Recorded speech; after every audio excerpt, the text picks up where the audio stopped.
झेप मराठी, आरसा महाराष्ट्राचा.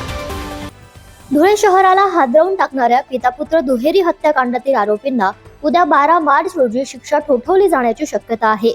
त्यामुळे या हत्याकांडामागील सूत्रधार बाजीराव पवारसह 11 जणांना न्यायालय जन्मठेपेची शिक्षा ठोठावते की फासावर लटकावते याबाबत मोठी उत्सुकता आहे.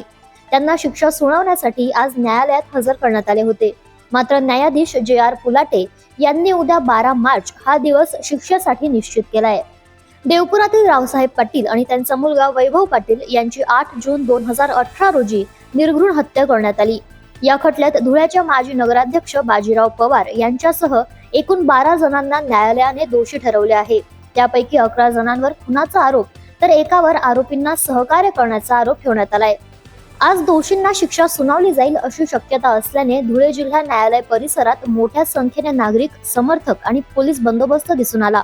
मात्र न्यायालयाने अंतिम शिक्षा सुनावण्यासाठी उद्याचा दिवस निश्चित केलाय.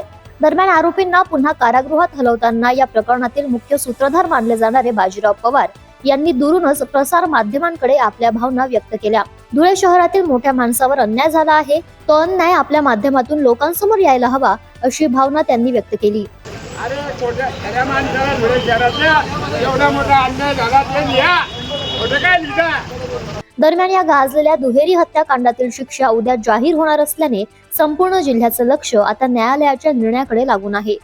अशाच वेगळ्या आणि ताज्या बातम्यांसाठी पाहत रहा झेप मराठी, आरसा महाराष्ट्राचा.